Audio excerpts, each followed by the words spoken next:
금주의 요절입니다. 하나님을 의뢰함 평안, 주께서 심지가 견고한 자를 평강의 평강으로 지키시리니 이는 그가 주를 의뢰함이니이다. 이사야 26장 3절. 전능하사 천지를 만드신 하나님 아버지를 내가 믿사오며 그 외아들 우주 예수 그리스도를 믿사오니 이는 성령으로 잉태하사 동정녀 마리아에게 낳으시고 본디오 빌라도에게 고난을 받으사 십자가에 못 박혀 죽으시고 장사한 지 사흘 만에 죽은 자 가운데서 다시 살아나시며 하늘에 오르사 전능하신 하나님 우편에 앉아 계시다가 저리로서 산자와 죽은 자를 심판하러 오시리라. 성령을 믿사오며 거룩한 공예와 성도가 서로 교통하는 것과 죄를 사하여 주시는 것과 몸이 다시 사는 것과 영원히 사는 것을 믿사옵나이다. 아멘. 오늘 함께 봉독한 말씀은 에베소서 6장 1절부터 9절 말씀입니다. 에베소서 6장 1절부터 9절 말씀입니다. 한 절씩 봉독하겠습니다. 자녀들아 너희 부모를 주 안에서 순종하라. 이것이 옳으니라. 내 아버지와 어머니를 공경하라. 이것이 약속이 있는 첫 계명이니 이는 내가 잘되고 땅에서 장수하리라. 또 아비들아 너희 자녀를 노엽게 하지 말고 오직 주의 교양과 훈계로 양육하라.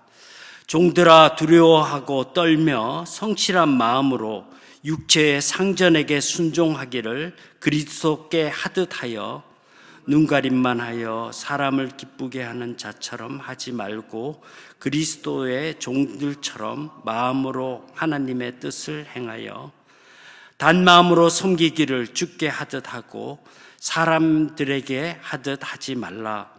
이는 각 사람이 무슨 선을 행하든지 종이나 자유하는 자나 주에게 그대로 받을 줄을 알미니라. 함께 읽겠습니다. 상전들아 너희도 저희에게 이와 같이 하고 공갈을 그치라. 이는 저희와 너희의 상전이 하늘에 계시고 그에게는 외모로 사람을 취하는 일이 없는 줄 너희가 알미라. 아멘. 그리스도인에게서 예수 그리스도의 모습을 본다면 어떤 순간일까요? 예배를 드릴 때, 기도를 드릴 때, 찬송을 부르는 순간일까요? 가장 선명하게 드러나는 순간은 우리의 삶의 현장이라고 본문은 강조하고 있습니다.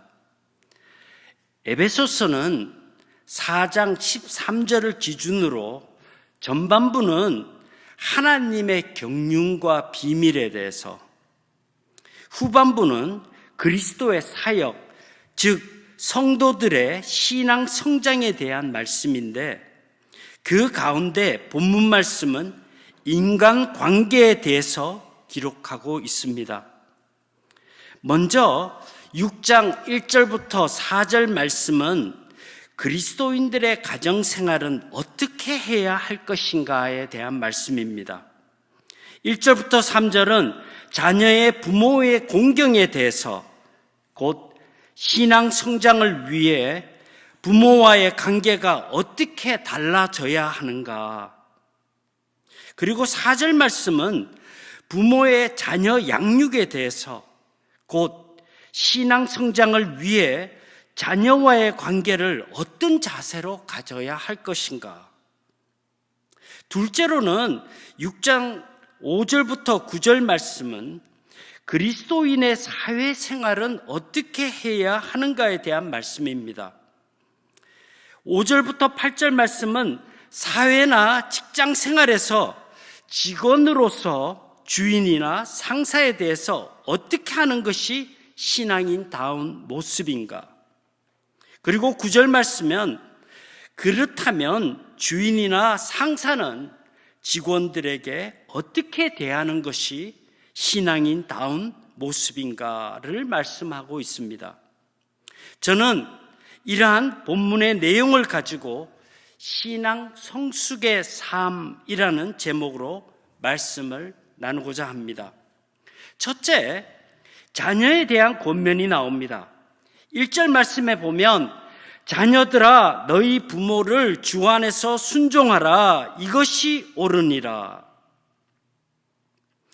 그리스도인의 부모 공경은 세상적인 효도와 차이가 있음을 주 안에서라는 구절에서 발견하게 됩니다. 현대 사회에 나타나는 현상 중에 부모에 대한 효도가 물질적인 상속 때문에 이루어지는 경우가 많다는 것을 우리는 뉴스를 통해서 보거나 듣게 됩니다. 그리스도인에게 효도란 물질이나 도덕성 때문이기도 하지만 주님의 명령이기 때문입니다.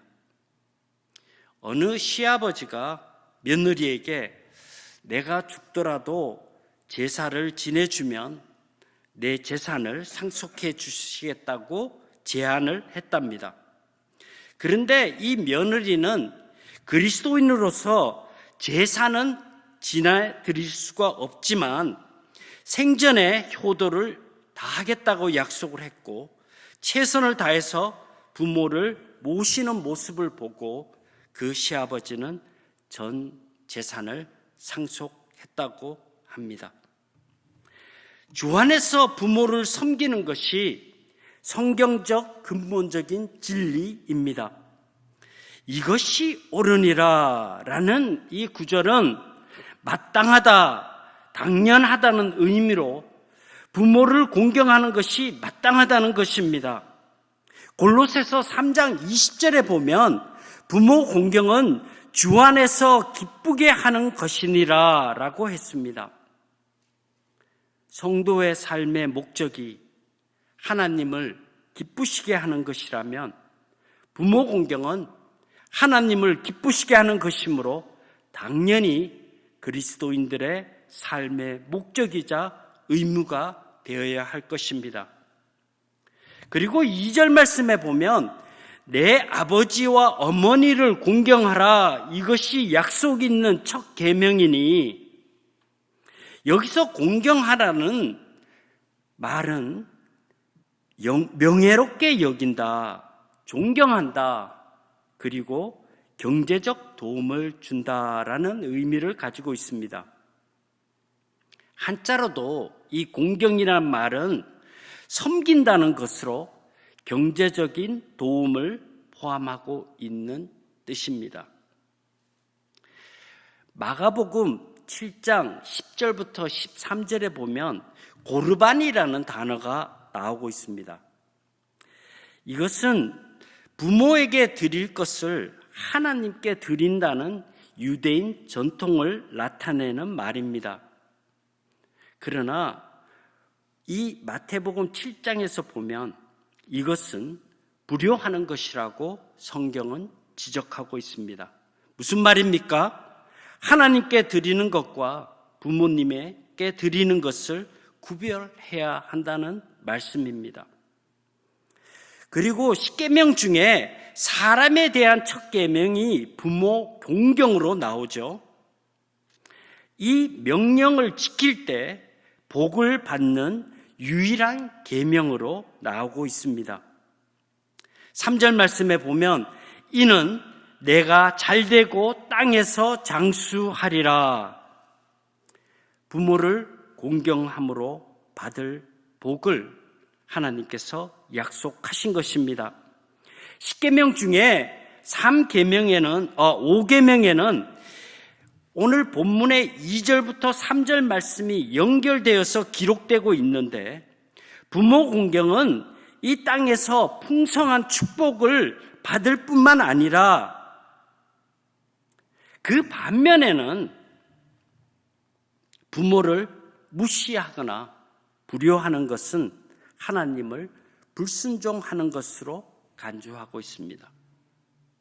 따라서 자녀들이 부모를 공경한다는 것은 하나님의 명령을 순종하는 것이므로 신앙의 성장을 이루고 있다는 표시라고 할 수 있겠습니다.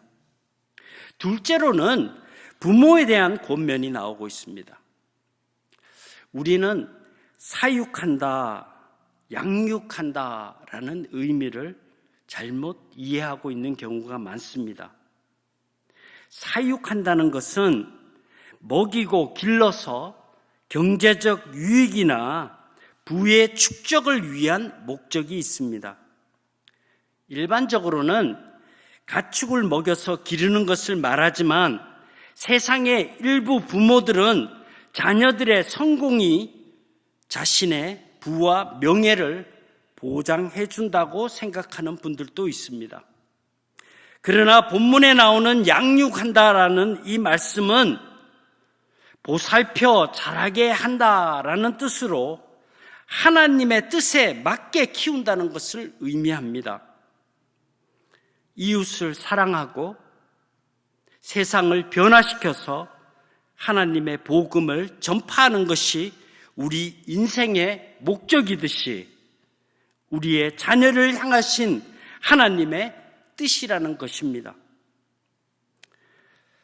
이것은 예수님께서 이 땅에 오셔서 친히 모범을 보여주신 것으로 부모님들이 자녀 교육에 잊지 말아야 하는 사명이기도 합니다. 우리가 자녀를 사육하고 있는지 양육하고 있는지 돌아보게 하는 말씀이라는 것입니다. 4절 말씀을 함께 보겠습니다. 또 아비들아 너희 자녀를 노엽게 하지 말고 오직 주의 교양과 훈계로 양육하라. 오직 주의 교양, 즉 교훈이라고 할 수 있죠. 그리고 훈계로 양육하라는 이 구절은 양육이 무엇인지 잘 설명하고 있습니다. 주의 교훈이라는 말은 성경, 즉 하나님의 말씀을 뜻합니다. 세상적인 지식이나 교양이 아니라 하나님의 말씀에 기초되어야 한다는 것입니다. 부모님이 먼저 하나님의 말씀을 알고 깨달아야 자녀 교육이 가능하다는 말입니다. 자녀들의 신앙 교육을 위해서 교회를 출석하기도 하시지만 이것은 결코 옳은 말이 아닙니다. 먼저 부모가 말씀으로 바로 서야 자녀를 양육할 수 있습니다. 여기서 훈계는 생각과 말과 행동을 의미하는 뜻으로 부모의 가치관이 어떠한지에 따라서 차이가 나타난다는 것입니다. 앞에 보면 자녀를 노엽게 하지 말고라는 구절도 자녀를 분노케 하는 말이나 행동을 피하라는 의미입니다. 물론 세상적인 방식에 따라 살다 보면은 자녀를 신앙적인 방법으로 키운다는 것은 쉬운 일이 아닙니다. 내 생각과 말과 행동이 신앙적인 삶과 연결될 때에만 신앙적인 방법으로 키울 수가 있습니다. 그렇지 않다면 주님의 말씀과 훈계로는 양육할 수 없습니다. 그러기 위해서는 하나님의 도우심이 절대적으로 필요합니다. 무슨 뜻입니까? 기도하셔야 한다는 것입니다. 역사적인 신앙의 인물들 가운데서 부모의 기도로 자녀를 양육했다는 간증을 많이 보고 들으셨을 것입니다.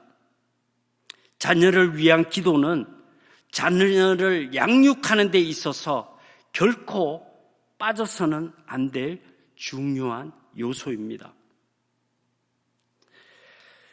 우리가 잘 아는 탤런트 강서구 씨는 어머니의 기도에 대한 간증을 하고 있는 것을 혹시 들어보신 분이 계십니까?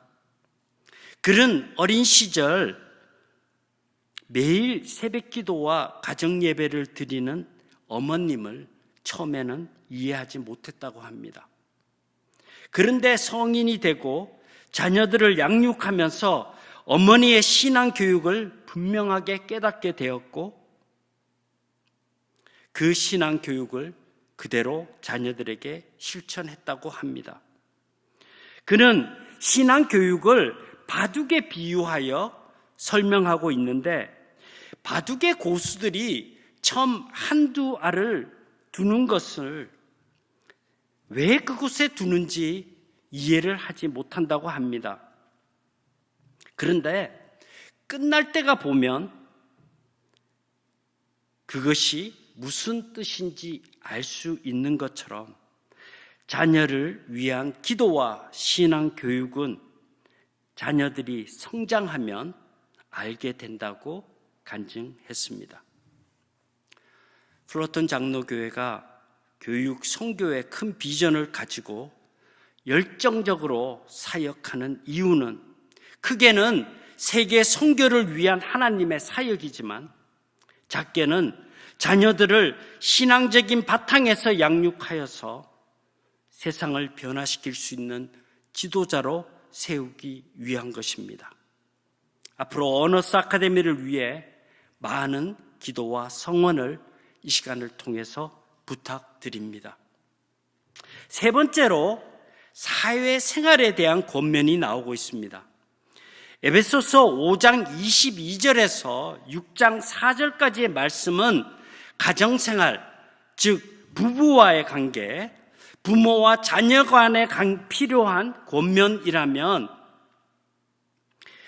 6장 5절부터 9절은 사회생활, 즉 직장생활에 대한 내용이라고 할 수 있습니다. 이 구절은 그 시대적 배경을 잘 이해하지 못하면 어려운 말씀일 수도 있습니다. 바울 시대, 즉 1세기에는 로마 인구의 20% 내지 30%가 노예 신분에 있었으며, 특히 이 에베소는 중심되는 도시들 가운데서 세 번째로 큰 항구 도시로서 상당수가 노예 신분에 있었던 것이라고 성경은 해석하고 있습니다. 그들 중에 대다수가 전문직을 종사하고 있었는데, 의사나 교사, 작가, 회계사, 그리고 선장 등 이런 일에 종사하고 있었던 전쟁 포로들이었습니다.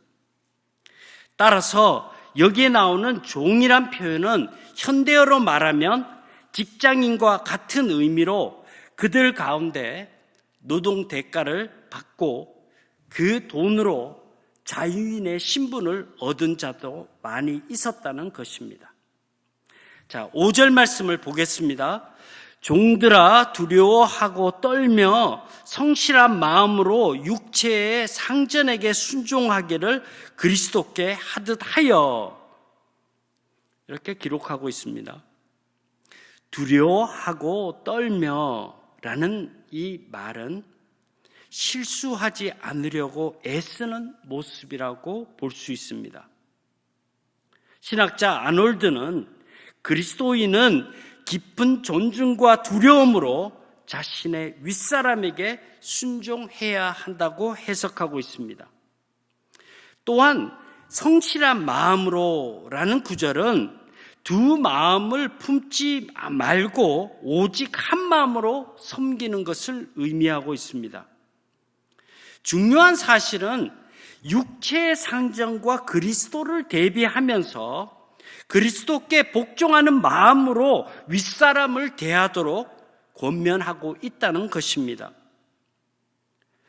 골로새서 3장 17절에도 보면 무엇을 하든지 주 예수의 이름으로 하고 라고 기록하고 있습니다. 이 말씀도 하나님께 감사하듯 하나님의 영광을 위해서 사회생활을 하라는 것입니다. 그리스도인이 세상 속에서 어떻게 살아야 하는지에 대한 많은 고민을 우리는 가지고 있습니다. 교회와 세상 삶에서 이중생활하는 경우가 많기 때문입니다. 그리스도인은 예배와 개인의 삶을 동일한 신앙생활의 부분으로 생각하고 있다면 예배 드리듯 사회생활을 해야 한다는 것입니다. 7절 말씀에 보면 단 마음으로 섬기기를 주께 하듯 하고 사람들에게 하듯 하지 말라. 이 말씀을 세번역에서는 사람에게가 아니라 주께 하듯이 기쁜 마음으로 섬기십시오라고 번역하고 있습니다. 기쁜 마음으로 예배 드리듯이 기쁜 마음으로 사회생활, 직장생활을 하는 것이 하나님의 뜻이라는 것입니다. 이 말씀은 그리스도인이 사회생활, 직장생활에서 잘못 행동할 때 하나님의 영광을 가리운다는 뜻이기도 한 것입니다. 이 말씀은 세상 방식으로는 직장생활이나 사회생활에서는 만족을 얻을 수 없을 뿐만 아니라 불만족으로 가득 차 있을 수 있다는 것을 말씀하고 있는 것이기도 합니다. 우리는 이런 사실을 잘 주변에서 볼 수가 있습니다. 그러나 그리스도인은 사람에게 하지 말고 주께 하듯 사회생활을 해야 된다고 말씀하고 있습니다. 이유가 8절 말씀에 나옵니다. 이는 각 사람이 무슨 선을 행하든지 종이나 자유하는 자나 주에게 그대로 받을 줄을 알미니라.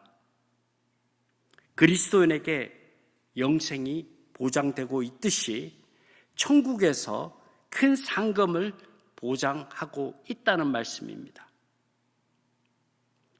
현재 내 눈에는 보이지 않는 작은 이익을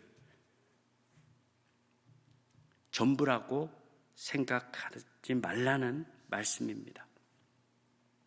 그리고 9절 말씀에 보면 새 번역에서는 이렇게 번역하고 있습니다.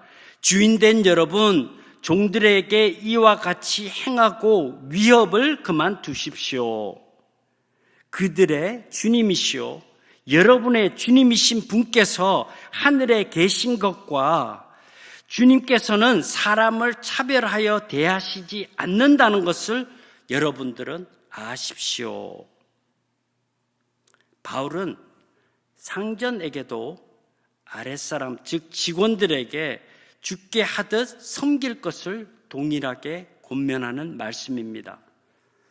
칼빈주의의 핵심은 열심히 일하는 것이 내 만족을 채우는 것이 아니라 세상 속에 하나님의 뜻을 이루기 위한 것이라고 강조하고 있습니다.